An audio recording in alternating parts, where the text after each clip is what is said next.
საღამომშვიდობის მეგობრებო, მოგესალმებით. დღეს წითელი პარასკევია. სიმართლე გითხრათ, არ ვაპირებდი ვიდეო ბლოგის ჩაწერას. დღეს ცოტა ისეთი დღე არის, რომ საერთოდ ყველა ქრისტიანი ადამიანი ჯობია თავის ცოდვებზე ფიქრობდეს და თავის ქრისტიანობაზე ფიქრობდეს. ვიდრე რამეზე ლაპარაკობდეს. მაგრამ ერთი მიზეზის გამო გადავწყვიტე ჩამეწერა ეს ყველაფერი, რადგან ძალიან დიდი ისტერიკა ატყდა დღეს დილიდან და არ შეწყვეტილა ეს ისტერიკა მიყვება მთელი დღის მანძილზე და ალბათ გაგრძელდება ეს ყველაფერი. გულისხმობ მეუფე იობის ქადაგებას და მინდოდა გამოხმაურებოდი ამ ყველაფერს, ამ ისტერიკაში შესულ ადამიანებს, მაგრამ მანამდე მინდა ერთი რაღაცა ვთქვა.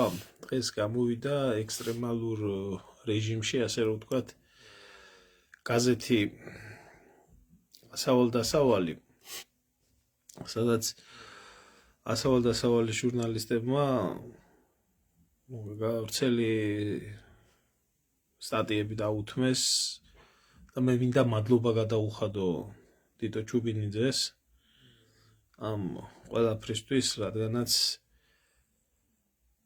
ერთადერთი საინფორმაციო საშუალება არის და ერთადერთი წყარო არის ოფიციალური, საერთოდ რომელმაც ეხლა დიდ ქრისტიანობაზე რო დებენ თავს და ეგ რო იყვნენ, რა ქვია, გარდამოხსნას რო დაესწრენ და მთელი რიტუალებში რო არის შესული ერი და ბერი და ერთი სიტყვა რო არ უხსენებიათ ლაზარე ჯორბენაძის გარდაცვალებაზე, რომელიც იმის გამო იქნა და გვაქვს ჩვენ ეს გონივრული ეჭვი და მიგვაჩნია, ყველა საფუძველი გვაქვს იმისი, წაიკითხეთ, ვისაც გაინტერესებთ თუ რატომ, რომ ეს კაცი იქნა მოკლული ზუსტად დავით გარეჯის ამბიდან გამომდინარე და ვინც ამ ბნელ საქმეში არის გარეული და ვისაც ამ ყველაფერში ხელი მიუძღვის, დღეს ალბათ დიდი იმით კელაპტრებით დადგებიან ალბათ და ალბათ შეთხოვენ უფალს, რომ ესე რა ქვია, ცოდვები ეპატიოთ და განსაკუთრებით აი ამ დღეებში ფარისევლები ძალიან გააქტიურდებიან, მით უმეტეს როგორც გავიგე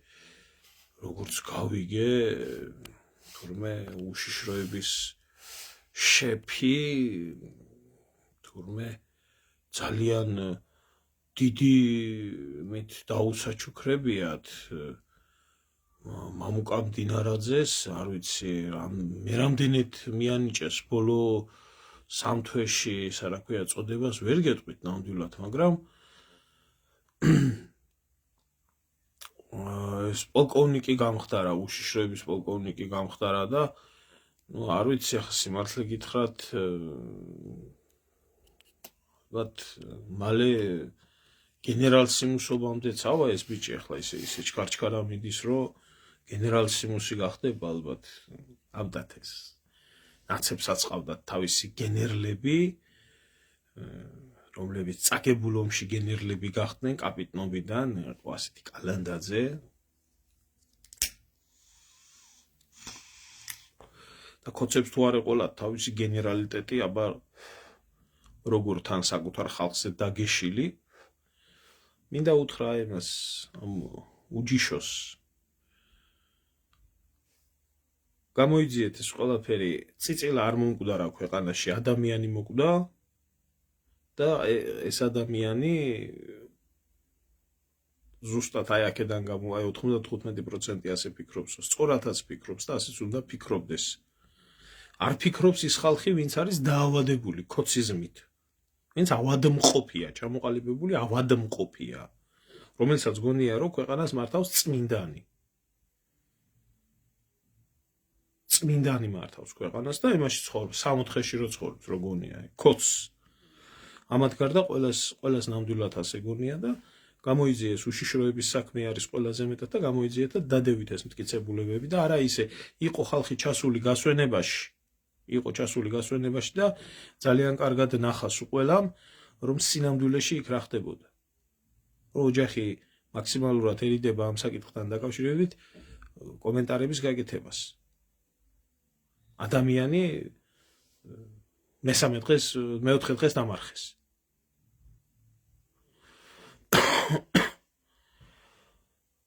და მესმის, იმიტომ რომ კიდე არის იმ ოჯახში წევრები და შეიძლება ზოგ-ზოგი ერთები მიაყოლონ ზემოთ, ისე როგორც ჩვევია საერთოდ საქართველოს უშიშროებას.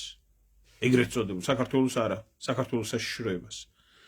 და მე მინდა კიდე ერთხელ მადლობა გადაუხადო, ამიტომ ისაც გექნებათ საშუალება გადახედეთ, ნამდვილად მართალია ალბომის კვირეული არის, მაგრამ გადახედეთ ამ გაზეთს ყველაფერი არის შიგნით მოთხრობილი. და რა ვიცი, მე ასე ვფიქრობ. და ასე ფიქრობს ჯანსაღად მოაზროვნე ადამიანები. და სანამ დიდ მარხვის პროცესში მყოფი ხალხი და ეს მორწმუნე ხალხი, რო გითხოთ სამების ამშენებელი ხალხი და ასე შემდეგ და ასე შემდეგ, ასეთ რაღაცებს არ უნდა ჩადიოდნენ, ან ასეთი ბუნდოვანი მკვლელობები, როდესაც ხდებოდა ნაცების მოძრაობის დროს, სისხლიანი 9 წელი გეგონათ და არაკლია ამ რეჟიმსაც ადამიანების ცოდვები და მით უმეტეს არაკლია ესა ჯალათების შეწყალება და შებრალება და ხელის დაფარება და ის ჯალათები, რომლებიც უნდა დაჟილიყვნენ, აბსოლუტური უმრავლესობა დღესაც გარეთაა. ბოლოს აგერ შემოთავა გამოუშვეს, ალბათ დავით ცინდელიანის დედას მეორედ მოუკლეს შვილი. მე არ მაქვს იმედი, მაგრამ უნდა ვთქვა და უნდა გვახსოვდეს ეს ყველაფერი. ამაზე არავის არ შეუწუხებია თავი, არც ნაცურ მედიას, არც ქოცურ მედიას, არც ერთ ოფიციალურ პირს, ამიტომ გაატარეს ეს ყველაფერი, ეს კაცი მკვდარია და გაჩუნდით ახლა წყნარად, ჩაჩუნდით, წმინდა არის ფიძინა, ამ ქვეყანაში ძალადობა არ ხდება, მკვლელობა არ ხდება, ეგ იყო მარტო მიშას დროს და მიშას რაც მიშა არა პრეზიდენტი, მის მერე ქოცების დროს თმის ღერი არავის ჩამოარდნია ხალხო. ამას უსმენს ხალხი, მერე ქრისტიანობაზე გელაპარაკება, მერე აღდგომის დღესასწაულზე გეუბნება, ქრისტე ახსგას დაგიძახებენ, კვერცხებს შეღებავენ, სათლებს დაიკავენ, აი მე სასაფლაოები გააცმინდა, ღმერთმა დაგლოცოს, ამაზე საერთოდ არ მინდა ლაპარაკი, რაც ამართმა საერთოდ აღდგომის დღესასწაულთან და საერთოდ სარწმუნოების საკითხთან დაკავშირებით გააკეთეს, ჯერ კიდე COVID პანდემიიდან მოყოლებული ჯარისკაცები რო დააყენეს იარაღით საფლავებზე საკუთარი დედის და საკუთარი შვილის და საკუთარი ნაცავების საფლავზე მისასვლელად ადამიანებს იარაღიანი ხალხი დაახვედრეს იმისთვის, რომ ვითომ მიცვალებული COVID-ს გადადებდა. ეხლა რაც შეეხება ამ ამბავს, რომელი ამბავიც, მოკლედ ძალიან დიდი ისტერიკა გამოიწვია, როდესაც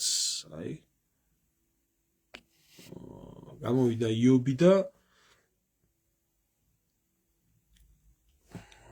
არც ვიღაც ბაგრატიონები ყოფილან იქ, არ ვიცი ვინ არიან ეს ადამიანები და ისაუბრა ამ საკითხთან დაკავშირებით, რომ ჩვენ გვეყოლება თვითკურთხეული მეფე, ესე შემდეგ და ბუნებრივად ატყდა ისტერიკა, ვისა უტყდებოდა ახლა ისტერიკა, ხო, აი უკნიდან განათლებულებს, ტევ პირველს, მთავარს, ფორმულას, ნეტგაზეთს, რომ რას ქვია მეფობაზე უნდა იყოს ლაპარაკი თურმე საქართველოში და რა მეფე ხალხო და რის მეფე და აგერა ამათი სამრევლო ესე გამოიხმაურა ამ ყველაფერს და ყველას უბრალოდ სიმართლე გითხრა, ნამდვილად ყველა ამ კომენტარებს ნამდვილად ვერ გაჩვენებთ და მინდა აი ამ ხალხს იმას ვქნა, რა ქვია, თან განსაკუთრებით ეს ევროკავშირის დროშები რო აქვთ შემოხვეული. ამ თემასთან დაკავშირებით ბატონ შალვასთან ერთად ვისაუბრეთ ძალიან ღრმად და ძალიან საინტერესოდ, მაგრამ ზოგ-ზოგი ერთისთვის სასაცილო არის ეს ყველაფერი, მაგრამ მე ერთი რაღაცა მინდა გითხრათ ხალხო. საქართველოში ქართველებს რევოლუცია არ მოგვიხდენია და მეფის ხელისუფლება ქართველებს არ დაგვიმხია. არ ყოფილა ესეთი რაღაცა. საქართველოში მეფობა გააუქმა რუსეთის იმპერიამ. მას შემდეგ რაც ზაქიჭამიამ ახალი ხელშეკრულება გააფორმა რუსეთთან, მას შემდეგ, რაც გიორგიევსკის ტრაქტატით ცალმხრივად ჯერ დაიწყო დარღვევა ქართული მხრიდან და საერთოდ მერე თავზე გადაახიეს რუსებმა და ზაქიჭამიას სიკვდილის მერე რაც მოხდა და როგორც მოხდა და ასე შემდეგ და ასე იმათ რასულ ფეხებზე ეკიდა ყველაფერი. უფრო კომფორტული იყო მათთვის უმეფო საქართველოს მართვა. და ისტორიაში საერთოდ სამეფო დინასტიებს შორის ქართული სამეფო დინასტია არის მეორე ადგილზე. პირველ ადგილზე არის იაპონიის იმპერატორი და საიმპერატორო გვარი და მათი მმართველობა და მათი ის. ამათ რო კითხო, ხო, ამ შემთხვევაში რუსეთი არ ახსოვდა. მერე, როდესაც რუსეთის იმპერია დაეცა და დაიშალა და აღდგა საქართველოს აიძულეს ჟორდანიას ხელისუფლებას აღდგენილიყო საქართველოს დამოუკიდებელი რესპუბლიკა. არა შემოგევლე ტროლბოჯოგი, ეს რეალური ადამიანები არიან ძმაო და ეს უკნიდან განათლებული ხალხი არის, რომლებსაც კაირა მეფე, კაირა სამეფო კარი არა ის კიდე ახლა მეფე გვანახიე რა. თურმე ამდენ ჩათლახს და ამდენ ნაგავს ინახავს ქვეყანა და სამეფო ტახტით უხსენ და მე ამას იმიტომ კი არ ვამბობ რომ აი ხვალ და ზეგ და აი აღდგეს და მეფე და იქ რაინდი მოიყვანეთ და დასვით, მაგრამ თვითონ აი ამ იდეასთან დაკავშირებით და ამ საკითხთან დაკავშირებით მინდა ვთქვა. ჩვენი ხელით არ გაგვიქმებია სამეფო კარი. და ეს ყველაფერი რა. ეს გაგვიუქმნა რუსეთმა, მერე როდესაც მოხდა საქართველოს დამოუკიდებლობის აღდგენა, მაშინ მოვიდნენ ეს რუსეთის და ევროპის აგენტურა, ეს მენშევიკები, სოციალ-დემოკრატები, უკნიდან განათლებული ხალხი, რომლებმაც შექმნეს ყველაზე მეტი უკნიდან პროგრესული კონსტიტუცია, რომელთაც ამაყობდნენ რომ ქალებს უფლებები ჰქონდათო მაგ რუსეთს ევროპაში. სამი წელი გაძლო ამ ყველაფერმა და 3 წლის შემდეგ ისევ ეს ბოლშევიკები მოვიდნენ, ის წყობა იყო რომელიც წყობაც იყო და 91 წელს, როდესაც აღდგას და საქართველოს დამოუკიდებელი სახელმწიფო რესპუბლიკა აღდგა იმ საერთაშორისო სამართლის ნორმების მიხედვით, რომლითაც იქნა მაშინ დემოკრატიული საქართველო აღიარებული და ცნობილი. მაგრამ მე ერთი რაღაცა მინდა ვთქვა. ცხონებულ ზვიად გამსახურდიას ქალბატონი დენიზა სუმბაძესთან მისაუბრია, მე ბატონ შალვა მაღრაძესთან და ბატონ შალვასთან ერთად ვისაუბრებ ბევრი ადამიანებთან ერთად. თუ რეალობაში რა იყო ეროვნული მოძრაობის გეგმა. დიახ, ეროვნული მოძრაობის გეგმა იყო საქართველოში სამეფო ტახტის აღდგენა და საქართველოში კონსტიტუციური მონარქიის შექმნა. მაგრამ ეს ყველამ იცოდა, რომ ეს არ მოხდებოდა უცებ და ერთ წუთში და ერთ წამში და ორ წამში და ასე შემდეგ. სახელმწიფო რელიგიად გამოცხადება მართლმადიდებლობის და სამეფო ტახტის აღდგენა შესაბამისი საკონსტიტუციო ჩარჩოებით. ასე იყო ეს ყველაფერი, ასე ქონდა ცხონებულ ზვიადსაც ჩაფიქრებული, ასე ქონდა ჩაფიქრებული ცხონებულ მერაბ კოსტავასაც და ეს გეგმა იყო, მაგრამ ამ კაცს ამ ყველაფრის რეალიზების საშუალება არავინ არ მისცა. ბევრი მიზეზის გამო და ესე შემდეგ. მე არ ვამბობ, რომ დღეს ვინმე საქართველოში მზად არის საერთოდ მეფობისთვის და მე არ ვამბობ იმას, რომ ვინმეს შეუძლია აქ სათანადო ცოდნა, განათლება, აღზრდა მიღებული. შეიძლება არსებობს ესეთი, მაგრამ მე არ ვიცი თუ არსებობს ესეთი ადამიანი ყოველ შემთხვევაში. მაგრამ მე მინდა ერთი რაღაცა ვთქვა, ამათ რატო ეწყებათ ისტერიკა ეგრევე? მე მაინტერესებს ერთი რატო ეწყებათ ამ ტრაკიდან განათლებულებს ეს ეგრევე ისტერიკა. მე ვერ ხვდები ამათ რატო უნდა გქონდეთ ისტერიკა, რა არის ამაში საშინელი და რა არის ამაში სიბნელის მაჩვენებელი. გამაგებიეთ კაცო, ესპანეთი კონსტიტუციური მონარქია არ არის? გამაგებიეთ ერთი დანია კონსტიტუციური მონარქია არ არის? გამაგებიეთ ერთი შვედეთი კონსტიტუციური მონარქია არ არის? გამაგებიეთ ერთი ნორვეგია სამეფო არ არის? ელემენტარული მაინტერესებს ხო არის ჰოლანდია, ნუ ნიდერლანდები. სამეფო არ არის? ბელგია სამეფო არ არის? მათ შორის ბელგია მიუხედავად იმისა, რომ ახალწარმოქმნილი სახელმწიფო არის, კონსტიტუციური მონარქიის კონსტიტუციის მხრივ, რომელიც არის კონსტიტუციური მონარქია, არის ერთ-ერთი პირველი. და მეორეა საერთოდ ბელგიის კონსტიტუცია შეერთებული შტატების მერე სიძველით, მაგრამ კონსტიტუციური მონარქიებში საერთოდ პირველია. სამეფო არ არის? ბრიტანეთს არ ყავს დედოფალი? მაინტერესებს. იაპონიას არ ყავს იმპერატორი? გეკითხებით. ხო ყავს? ხო და მე მაინტერესებს ერთი რაღაცა, რომელი არის ახლა, რომელი ქვეყანა არ არის ცივილიზირებული და რომელი ქვეყანა არის ჩამორჩენილი და რომელი ქვეყანა არის ბნელი. გინდა ტექნოლოგიური კუთხით აიღეთ ეს ქვეყნები, გინდა განათლების მხრივ აიღეთ, გინდა ეკონომიკის მხრივ აიღეთ და გინდა რის მხრივად გინდა იმ მხრივ აიღეთ. არის რომელიმე მესამე და მეოთხე დონის ქვეყანა? ხო არც ერთი არ არის. ის ემირატებს რო უძრებოდით უკანალში, მაინტერესებს ის ხალიფა არ არის? ხალიფა არ არის? ხო ხალიფა. ირანში ამ უკნიდან განათლებულებს შაჰის დაბრუნება არ გინდოდათ? მაინტერესებს. ხო გინდოდა ჩაჰის ხელისუფლების დაბრუნება, ხო გინდოდა?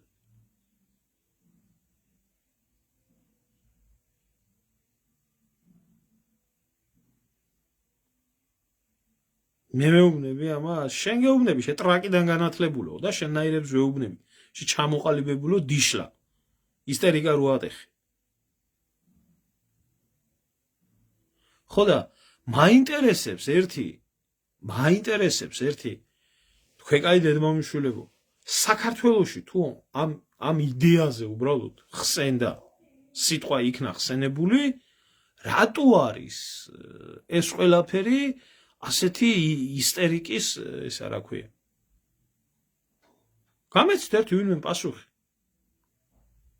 რატო ვინმეზე ესა რა ქვია ნაკლები სამეფო საისტორიო გვარი არის? ვინმეზე ნაკლები ტრადიცია არის? არ ყოლია თავდადებული მეფეები, არ ყოლია სამშობლოს შეწირული მეფეები, წმინდანი მეფეები არ ყოლია თუ პირველი ქალი მეფე საქართველოს არ ყავდა? აბა რატო უნდა ცხვენოდეს ქართველ ადამიანს და რატო უნდა იყოს საქართველოში თუნდაც იდეის დონეზე საუბარი, კონსტიტუციური მონარქიის იდეის დონეზე საუბარი, რაღაცა სასაცილო და რატო უნდა იყოს ესა რა ქვია? აბუჩათ ასაგდები.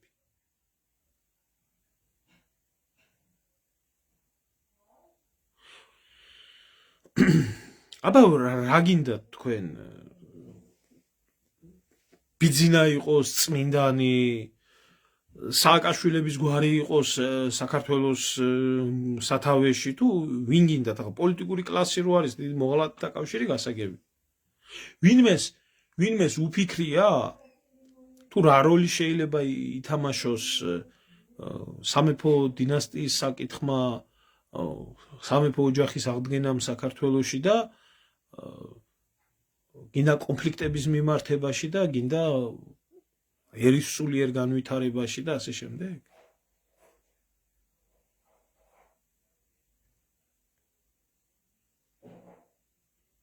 ხო ახლა მუქთამჭამელები აკლიათ და ხო ისინი ხო ახლა ესენი არის სამეფო კარი იქნება მუქთამჭამელი და ამდენ ბოზიშვილს რო ინახავს ეს ქვეყანა 92 წლიდან მოყოლებული თავისი ხარჭებით, თავისი უჯიშო შთამომავლობით და ხელის გულზე როა, ეს თურმე პრობლემა არა. ეს თურმე პრობლემა არა, იმით ერთმა რომ შედგა ფეხი პარლამენტში, რომ მისი ჯიჟდაჯილაგი უზრუნველყოფილი არის 1000 იმითი, რა ქვია, სახელმწიფოდან მიღებული დახმარებებით და წილებით და იმუნიტეტებით და ამით და იმით. ეს არაა პრობლემა, ხო? მეფის ოჯახი. ერთი თუ კი იდეაში ამის განხორციელება შეიძლება მოხერხდეს, ვინ ამბობს იმას, რომ ეს უნდა იყოს, ესე რა ქვია, თვალხილული და ამათი ცხოვრება და იმათი ცხოვრება ეს გამოფენილი რო გაქვთ იმაში ტელევიზორში. ეგ ყველაფერი ვის სად მიუშარდია და ვისაც სექსი ქონია ყველაფერი რო გაქვთ გამოლაგებული. ასე კი არ უნდა იყოს მეფე თუ უნდა ყავდეს და უფლისული თუ უნდა ყავდეს საქართველოს, უნდა იყოს მკაცრად აღზრდილი და უნდა იყოს საერთოდ სოციუმიდან გამიჯნული. და როგორც იაპონიაში ხდება, ერთი არჩევის დროს ხედავენ იმპერატორს და მეორე როცა ქვეყანას უჭირს, თუ არა დანარჩენში იმპერატორის კარი ჩაკეტილია და ხედავს ქვეყნის საქმეებს. და მიდი ახლა შენ და მიადექი რომელიმე იაპონელს და უთხარი რომ ისა ღმერთიდან დასმული არაა მათი იმპერატორი. ამ ტექნოლოგიურად განვითარებულ ქვეყანაში, როგორც თქვენ გიყვართ 21 საუკუნეა საუბარი, მე მგონი იაპონელებს ვერ ასწავლით თქვენ ვერც ტექნოლოგიებს და ვერც რამეს და მით ერთი რომელიმე და გაბედოს ახლა და უთხრას იმას, რა ქვია. იაპონიაში თქვას, რომ ეს როგორ ვინახავთ ჩვენ იმას, რა ქვია. საიმპერატორო ოჯახს.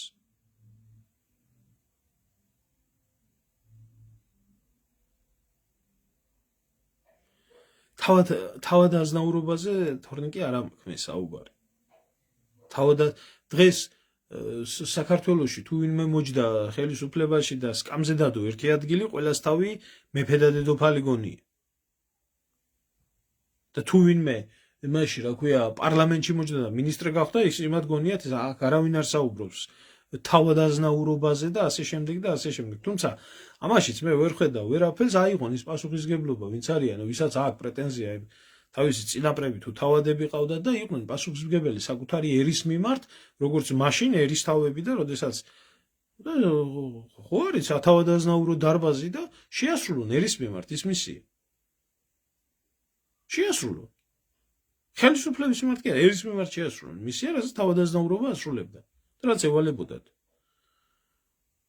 და იმას მოღალატე მაყაშვილებს და შადიმანებს დაიმგანს კი ნუ დაიმგვანებიან, ვინც იყო შეწირული, ცოტნე დადიანებს დაიმგვანო. ხო და აი ეს ისტერიკა რატო ხდება? იმიტომ ხდება, რომ ჩვენთან საქართველოში რაც არ უნდათ. რაც არ უნდათ. არ უნდა არავინ აიღოს პასუხისმგებლობა, არავის არ უნდა საქმის გაკეთება. არ უნდა ხელისუფლებამ, არ უნდა პრეზიდენტმა, არ უნდა პრემიერმა, არ უნდა ივანაშვილმა და მისმა ჯილაგმა აიღოს პასუხისმგებლობა ქართველი ერის მიმართ. ის რაც მისი მოთხრების დღიდან თუ მოთხრევამდე დაუშავა. და უნდა ასე რომ თანამდებობიდან იყოს, რა ქვია, ჩრდილში გადასული და ასე ქურდულად არჩევდეს საქმეებს და ჩამოიყვანოს, შეხვდეს პრემიერი იქნება თუ ვინ იქნება და მაგის ბიზნეს ცენტრში მიიღოს. ეს ბაქოს სულთანი იქნება თუ იმის, რა ქვია, აბუდაბის ხალიფა. მაგრამ პასუხი არაფერზე აქვს. სასულიერო პირებს, ამ ყანდურებს, იმიტომ არ უნდათ სახელმწიფო რელიგიად გამოცხადება.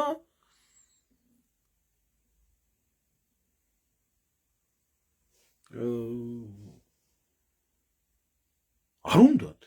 რატო არ უნდათ სახელმწიფო რელიგიად გამოცხადება? იმიტომ რომ პასუხისმგებლობის აღება გიწევს. ერის და ქვეყნის მიმართ, კანონის მიმართ და სახელმწიფოს მიმართ და საქმე გექნება გასაკეთებელი. მომავალი თაობის აღზრდით დაწყებული უპოვართა გაჭირვებულთა და მათ შორის ამდენი მევახშეობის და უბედურების აკრძალვაში მოუწევს ჩართვა ამ სინოდს, ისე როგორც ჯულის კანონი ითხოვს. არ უნდათ ეს. არ უნდათ. სახელმწიფო რელიგიად რა თუნდათ? აი ეს ჯობია იყვნენ. გადგნენ გვერდზე, ფეხებზე დაიყიდონ ყველაფერი და მე ვლოცულობ მარტო და დაფინანსება მომეცით. და სეკულარული საქართველო უფრო ურჩევნია. ხო და როდესაც ხალხს არაფრის გაკეთება არ უნდა, ასეთი ინიციატივები და როდესაც არის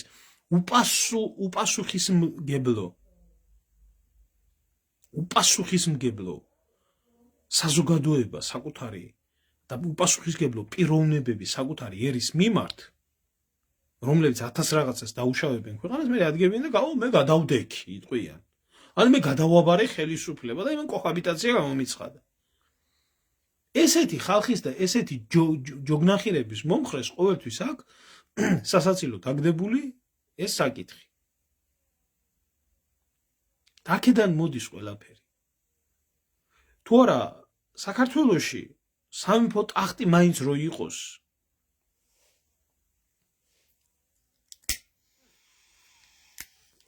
საქართველოში რო სამეფო ტახტი იყოს ან სამეფო ტახტი ყოფილიყო ყველა მოსულ, ყველა მოთრეულ ხელისუფალს არ მოუნდებოდა საქართველოში გამეფება და როგორც სააკოვი იძახდა, რომ თურმე ისაა, რა ქვია, დავით აღმაშენებელია. აღმაშენებლობა რო უნდოდა და არც ბიძინა თურმე ექვთიმე ღვთისკაცი როა თურმე და ექვთიმე რა საკადრებელია, კაცო, სოფელ ერის ისტორიაში ამდენი მეცენატე არ ყოლია თურმე არავის. ერის ისტორიაში ასეთი ჩათალახი მართლა არ არსებულა. ქართველი ერის ისტორიაში ასეთი გაიძვერა და ასეთი ჩათალახი. მით უმეტეს ტომით არა ქართველი. როგორც ბიძინა ივანაშვილია, რომელიც ასეთ როლს თამაშობს ერის ისტორიაში.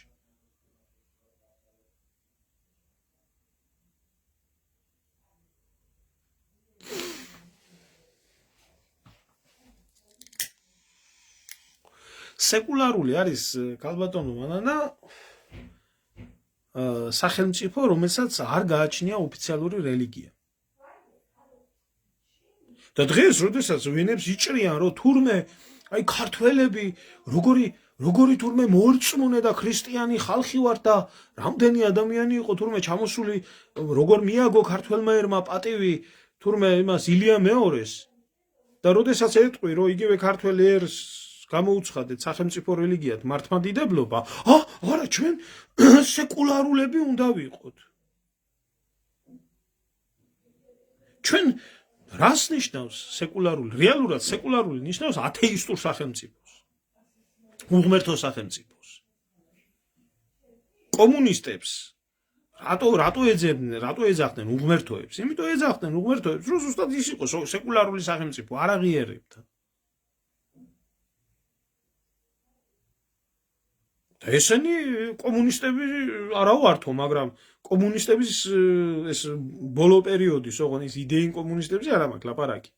ხალხი რო შიმშილიდან გადაარჩინეს და დღე-დაღამე იმისთვის შრომობდნენ, რო ქვეყანა ფეხზე დაეყენეს, იმაზე არა მაქვს ლაპარაკი. ბოლო პერიოდის აი ეს რო არის ახლა დღეს აი ქოცების უსაყვარლესი ისა, რა ქვია, ეს რო ვეფხისტყაოსანი რო მათ პორნოგრაფიულ შოუთ რო გვიქცია რობერტ სტუროა 85 წელში რომ უწოდებდა კომუნისტების მხარდაჭერას და ეს რო გენიოსია თურმე და დღეს რო ყველა ქოცს რო კითხვა დააკვირდით ახლა რაც იქნება მიუღებელი ქართველი ერისთვის და რაც მისაღები არის ქოცობისთვის ყველა დაიწყებს თუ როგორი ბრძენის ავიწყდებათ. აი ეს იყო წითელი ინტელიგენცია. აი ეს იყო ეს ხალხი იყო, რომელსაც ზვიად გამსახურდია ეძახდა წითელი ინტელიგენციას. რომელიც მერე ცისფერი ინტელიგენცია გახდა. და დღეს ცისფერი ინტელიგენცია არის, რომელიც ესე რა ქვია იმას შვებიან რა ქვია ვეფხისტყაოსანს და ჩვენს ისტორიას ასე ეკიდებიან და ასე დაგვცინიან და ასე ექცევიან იმას რა ქვია. ის რაც ყველაზე ქართველების ბიბლიას ეძახიან ამ ყველაფერს. ესა ტიპიური ქოცი. და ეს ახლა ამათ რა თუნდათ კაცო ეს თვითონ წითელი ინტელიგენცია არის საქართველოში. ესე რა ქვია თავადიც და მეფეც და რა ვიცი რა ქვია კიდე ამათ წმინდანებიც ესენი არის ნებისმიერ თავმოყარე ქვეყანაში არა თუ რობერტ სტუროა არამედ კულტურის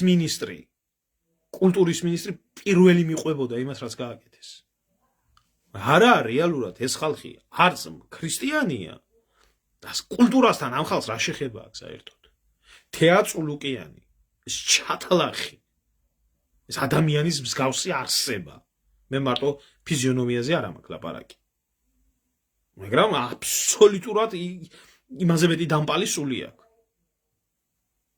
ადამიანი, რომელიც კულტურის მინისტრი იყო, მესტიელი ქალი.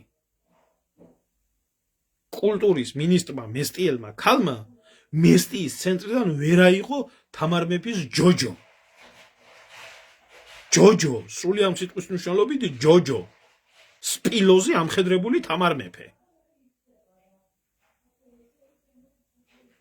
და საერთოდ მთელი სვანეთის სირცხვილია, მე ვამბობ ამას ვაღიარებ, მათ შორის ჩემიც, რომ ის ჯოჯო რო იქ დევს. და არაფერი არაა, ჩემო კარგებო. ვეფხისტყაოსანი თუ არა იმ ოქროს ხანის აღწერა, რაც მაშინ ხდებოდა. და ესე გაგვიფარჩაკეს ყველაფერი და ასე გაგვიბანძეს ყველაფერი. ასე გააბანძეს. და რომ იდგება სამეფო ტახტზე ლაპარაკი და როდესაც მიდგება სამეფო ამბებზე საუბარი, რა თქმა უნდა, ეს ყველაფერი დასაცინია და რა თქმა უნდა, აბუჩათა ასაგდება. ვინმეს უფიქრია, რამხელა როლის შესრულება შეუძლია სამეფო ტახტს აფხაზეთის და სამაჩაბლოს დაბრუნებაში? ვინმეს უფიქრია? ვინმეს უფიქრია საერთოდ აზრზე მოსულა? რომ იგივე ქართულ-აფხაზური სამეფოს აღდგენის ფარგლებში მოხდეს საქართველოს ტერიტორიული მთლიანობის აღდგენა. რომელზეც აფხაზების სიამოვნებით წამოვლიან თანახ.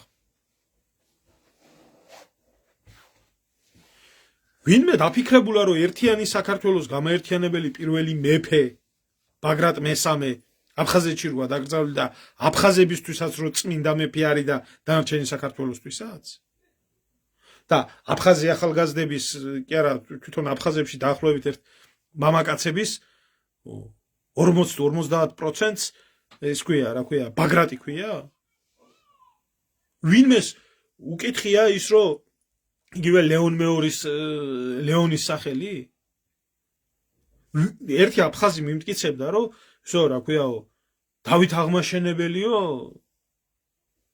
აფხაზი იყო. მითხარ სულ არ მაქვს მეთქი პრობლემა, მე აფხაზს და ქართველს არ ვამსხვავებ ერთმანეთიდან და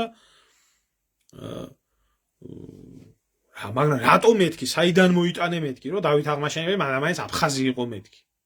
ბაგრატოვანი იყო მეთქი, რა შუაშია მეთქი, ხო? როგორო, კაცო? მაგი ამბობდაო ზუსტათო. მეფე აფხაზთა, ქართველთა მერე მოდიოდაო. რანთა, კახთა, ესე შემდეგო და რა ვსქვი, აფხაზი იყო, აბა ვინ იყო? მაშინო პირველი იტყოდაო მეფე ქართველთა მერე აფხაზთაო. ვინმე დაფიქრებულა ამ საკითხთან დაკავშირებით და მაშინო სხვათა შორისო თბილისი საერთოდ არ იყო საქართველო. მართალიც იყო. თბილისი ბოლო წლებში გახდა ესე საქართველო. და ბოლო დროს აიღო აღმაშენებელმა, თუ არა, მანამდე სხვა საქმეებით იყო დაკავებული.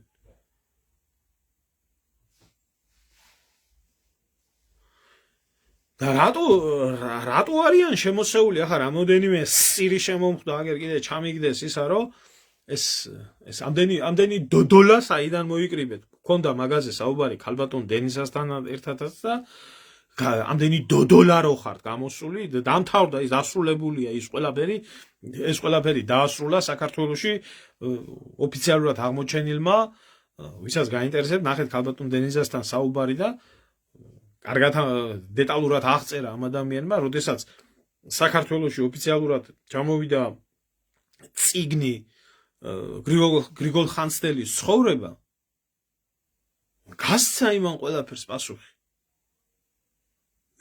ეს ებრაელები არიან თურმე ეს ბაგრატიონები და ამ ებრაელებს რა ჯანდაბა გინდათ მაინც? და დიდი დავით წინასწარ მეტყველის ისა. ესენი არიან ყველაფერში ჩარეული. მაგათი სასოროსეთია ჩარეული ყველაფერში. და ეს უნდა გამოაცხადოთ თურმე ებრაელობად. მოკლედ ხალხო, მე ახლა დიდი ხნი არ შეგაწყენთ თავს თქვენ ამ თემასთან დაკავშირებით საუბრისთვის და კიდე ერთხელ ვიტყვი. სრული ბარდაგია ქვეყანაში ყველანაირად, განსაკუთრებით საპატრიარქოში. განსაკუთრებით საპატრიარქოში და ღმერთს ვთხოვ, რომ იქნება დალაგდეს რამენაირად.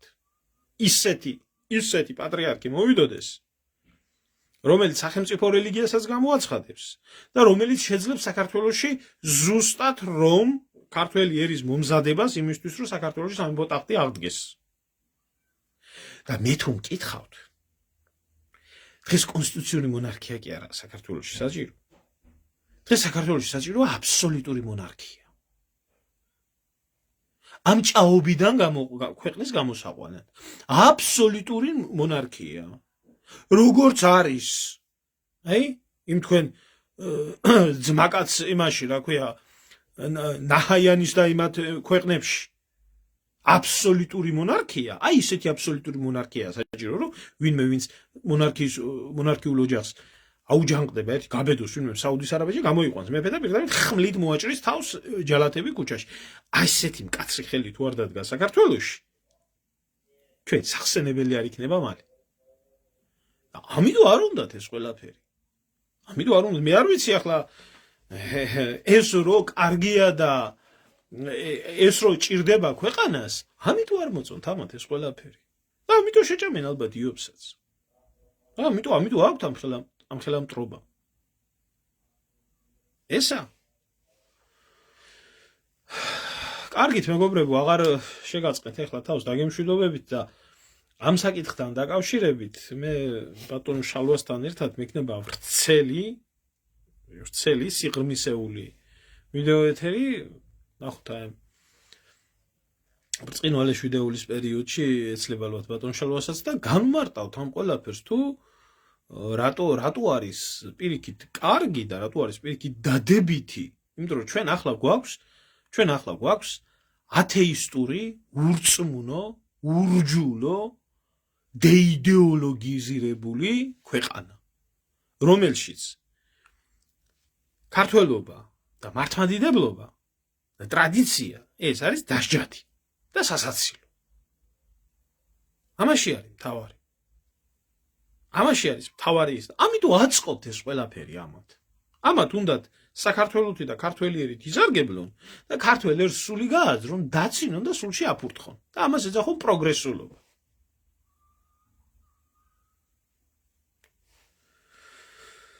ამიტომ აქვთ ეს ისტერიკები, ეს შემთხვევით არ ყოფილა.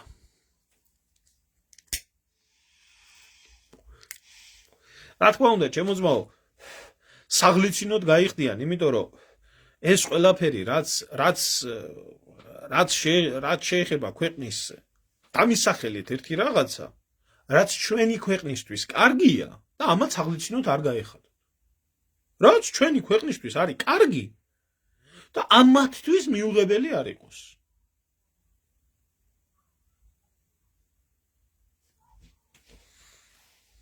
ყველა მერე ჩვენ ვიყოთ ჩემო ძმაო იმნაირი მაგრები რომ სიონისტებმა არ დაგვისვან ბაგრატიონთა შტო და ჩვენ დავწეროთ ის კანონმდებლობა სინამდვილეში როგორ უნდა იყოს და რა უნდა ახლა მასე ავდგეთ და დავანებოთ ყველაფერს და ცხოვრებას რა აზრი აქვს მაშინ ტყვია ვიკრათ შუბში და სიონისტები არ გაგვახარებენ.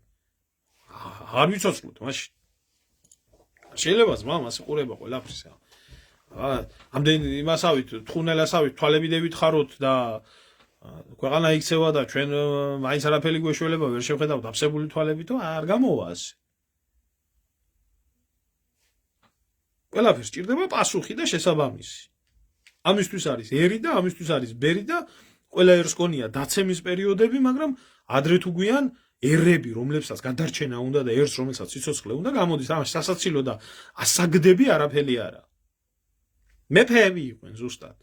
რომლებიც მიდიოდნენ ტყვეებად ბარდებოდნენ რომ ქვეყანა არ აუხრებულიყო და მეფეები იყვნენ რომლებიც მიდიოდნენ და თავს დებდნენ იმისთვის რომ დემეტრე თავდადებულის მაგალითება რა არის და მეფეები იყვნენ რომლებიც ეწირებოდნენ ბრძოლაში და დედოფლები იყვნენ რომლებიც სარწმუნოებას ეწირებოდნენ. მიდი ახლა რომელი და შვილებს აგზავნიდნენ ძებლებად. მიდი ახლა შენ და უთხარი იმას, რა ქვია, ივანაშვილს, რომ ისა შენი ბერა და უტა და იგი ცოტნე და ეგენ გამომიგზავნე ერთი მძევლად თუ არ გააკეთებ ამ იმას. ფულია, ეგერ დასაწვავი ქაღალდის ფული უდევს სადღაც ბანკში მძევლად და იმის გულზამ სადაა ქვეყანა გადააყოლოს. იმას რო შვილი დაუკავო, ახლა თელ ქვეყანა ცეცხლში გახვევს. ეს იყო მეფის ტვირთი, ეს იყო მეფის ვალი. ეს იყო და არა ის რომ ყველა მეფე ზაქიჭამია იყო ამაში იყო საქმე